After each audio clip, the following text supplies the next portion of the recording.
Meu querido Palestrino, vamos falar no vídeo de hoje da punição que o STJD tá chamando todos os holofotes para eles aí, dando multa para o Palmeiras e para o Corinthians. E a surpresa é que eu achei que a multa para o Corinthians ela foi bem pesada, a gente vai falar nesse vídeo. E vamos falar também de um goleiro da base do Palmeiras que tá brilhando no Nacional de Portugal e o empréstimo dele está para acabar. Será que ele cabe de volta no Verdão? É vocês que vão dizer para mim. Vamos falar também de um possível retorno do Vitor Roque. Eu acredito que dessa vez ele deve retornar mesmo. E também o Botafogo pedindo valores astronômicos pelo volante Danilo, que é o que a gente já conversava um tempo atrás, né? Dizendo que o Danilo indo para a seleção brasileira, ele ia valorizar muito. Antes da gente começar, não se esquece de se inscrever no canal,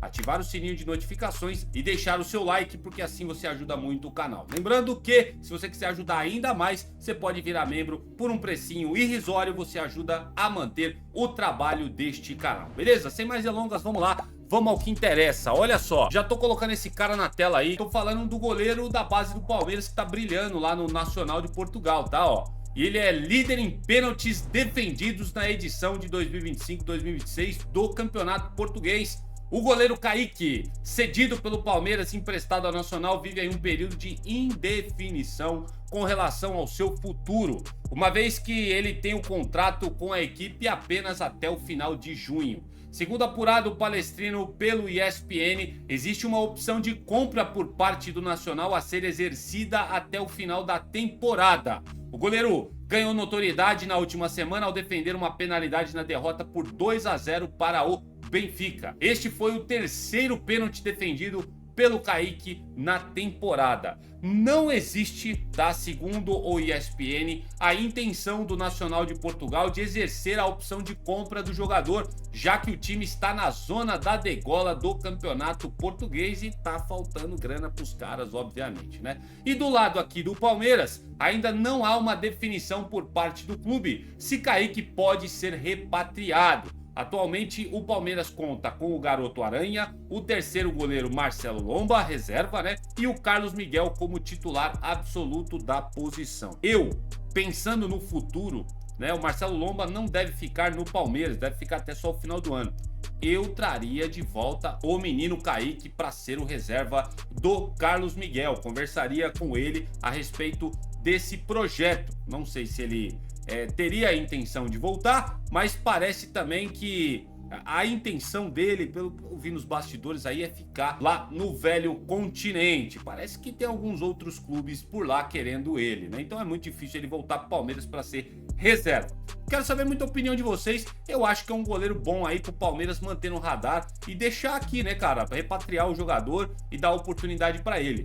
É a minha opinião, mas tem que ver se o jogador quer isso, tem que ver se o Palmeiras também vai querer. Enfim, tem um imbróglio aí para ser resolvido. Fato é que o empréstimo dele tá acabando agora em junho. Você traria de volta? Posta aqui nos comentários a sua opinião, tá bom? Vamos falar agora do treino do Palmeiras. Eu já coloco aí o tigrinho na tela para vocês, porque foi motivo de muito debate aí entre os palmeirenses nesse último final de semana. Cadê o Vitor Roque, né, velho? Cadê o Vitor Roque? Todo mundo achava que ele ia estar disponível nesse último jogo da Libertadores.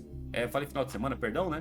E ele não estava no banco de reservas. Todo mundo ficou revoltado. Falou, a torcida, o Palmeiras tem que falar, meu.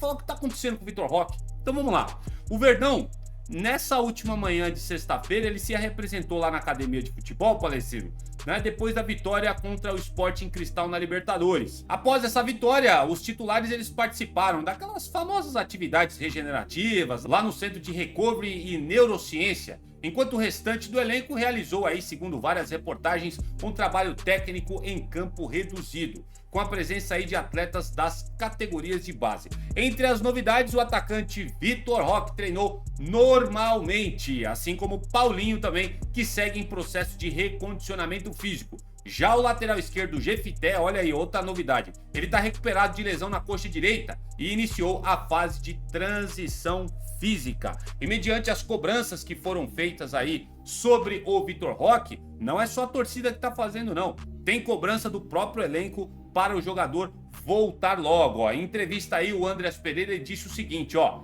eles estão fazendo a transição, se referindo a Paulinho e Vitor Roque. Estão treinando com a gente, estão treinando bem. Eu fico também pegando no pé deles para eles voltarem. Falo que a gente precisa deles. Brincou aí o meio-campista em uma das falas aí que ele deu em entrevista para Globo Esporte, ESPN e para todos os veículos de mídia. E ele continuou dizendo o seguinte, tá na sua tela: mas estamos felizes que eles estão voltando. E claro, deixo essa dor de cabeça para o professor. O Abel Ferreira completou aí o Andreas Pereira abrindo um sorrisaço para a reportagem. Então, Vitor Roque deve voltar neste próximo jogo contra o Atlético Paranaense. Vitor Roque que fez muita falta contra o Sporting Cristal e ele deve estar aí em campo ajudando o Palmeiras nesse jogo pelo Brasileirão. Palestrino, o derby contra o Corinthians não acabou. Teve punições, o STJD tá querendo mostrar a marca dele, de que eles são fera mesmo, eles punem mesmo e é isso aí. Pelo menos isso é o que eles estão querendo deixar claro, né? Porque a surpresa vem agora. O Corinthians ele foi punido após o caso de injúria racial contra o goleiro Carlos Miguel do Palmeiras, registrado no derby do último domingo. Pela infração, o time de Itaquera recebeu multa de R$80 mil e foi penalizado com a perda de um mando de campo. A perda de mando de campo é complicado, hein? Então é pesado, né? Na minha visão, a punição do STJD. E tem mais. O caso ele foi tratado como o mais grave entre os analisados, reforçando a necessidade de combate rigoroso a atitudes racistas no futebol brasileiro. Ok, seguindo aqui, ó. Além da questão disciplinar envolvendo o racismo, o clássico também teve, Palestrino, outros desdobramentos. Dentro de campo, o Corinthians terminou a partida com 2 jogadores expulsos. No julgamento, André foi expulso por uma partida após fazer gestos obscenos. Mateuzinho recebeu o gancho de 4 jogos, hein?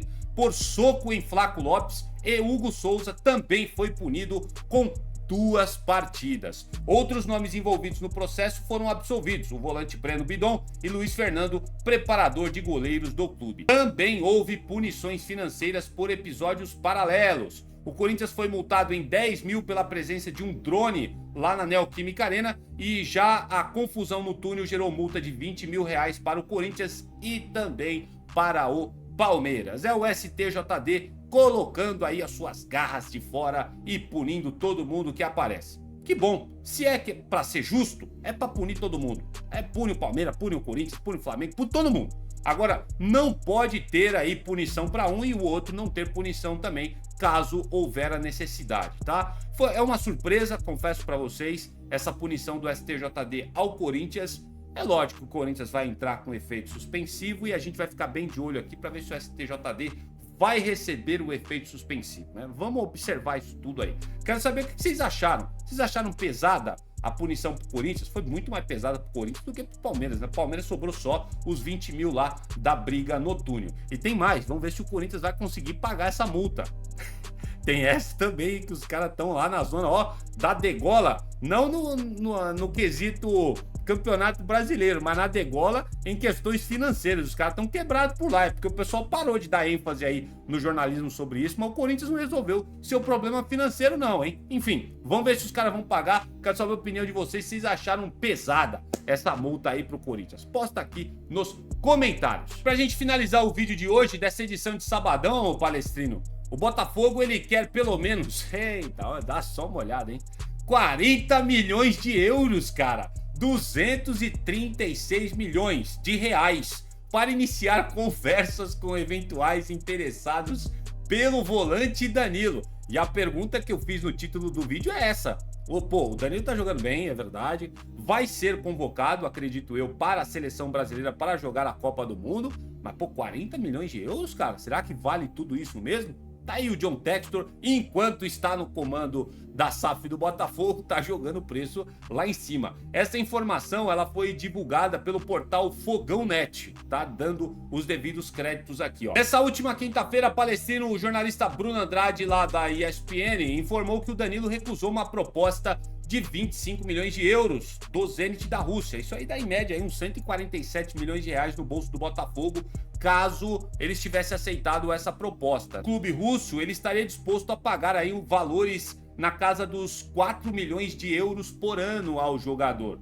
Além do Zenit, o Fulham, o Palmeiras e o Flamengo são outros clubes que demonstraram interesses recentes no jogador. E aí, vocês acham que o Botafogo vai conseguir vender o Danilo por 40 milhões de euros? Olha, se ele tiver boa atuação na Copa do Mundo, pode ser que o John Textor consiga valores próximos a esses pedidos, né? A gente tem que ver se o John Textor ainda vai estar à frente da SAF do Botafogo até o final da Copa do Mundo. Tem essa também, mas tá revelado os valores aí que os caras querem pelo Danilo. A gente traz porque é um jogador que a torcida do Palmeiras tem identificação, tem um apreço muito grande por esse atleta, é da nossa base e tal. Mas, gente, deixando claro, tá? O Danilo ele não vai vir para o Palmeiras. O Palmeiras tem interesse, mas é muito difícil. O Palmeiras não vai pagar esse valor pro Textor. Fora que até o final dessa primeira parte do Campeonato Brasileiro, o Botafogo vai fazer de tudo para completar todos os jogos para que ele não possa se transferir para nenhum clube aqui no Brasil, né? Então, é muito complicado essa negociação. Tem que acontecer um hecatombe gigantesco lá no Botafogo para que o Palmeiras consiga aí uma investida no Danilo, tá bom? Deixando muito claro. E se eu tivesse que dar um conselho pro Danilo, ele tá mais do que certo, né, de não ir para o Zenit. A FIFA tá barrando lá os clubes russos por causa dessa guerra da Rússia com a Ucrânia, e os caras só estão disputando campeonatos nacionais deles lá, né? Nem participa de Champions, nada. Então, se eu fosse o Danilo, eu aguardava aí uma proposta de clube europeu para ele poder migrar, se eu fosse dar esse conselho para o Danilo, né? Ele disse que já não vai pro Zenit, enfim. Vamos ver o que acontece, a gente traz atualizações aqui no canal, todos novos desdobramentos que aparecerem. E dessa forma, Palestino, vou terminando essa edição de sabadão do seu canal Notícias Meu Verdão. Obrigado pela audiência, pela cooperação de todos vocês. Agora verifica aí a sua inscrição, seu like. Se você não deixou o like ainda, deixa esse like aí, ajuda muito o nosso trabalho por aqui. Se você quiser cooperar mais com o canal, o Seja Membro tá aqui embaixo no rodapé do vídeo, se você quiser ajudar um pouco mais a gente por aqui. Beleza? Vou indo nessa, que o Papai do Céu abençoe demais esse sabadão que já tem início a mais uma rodada do Campeonato Brasileiro.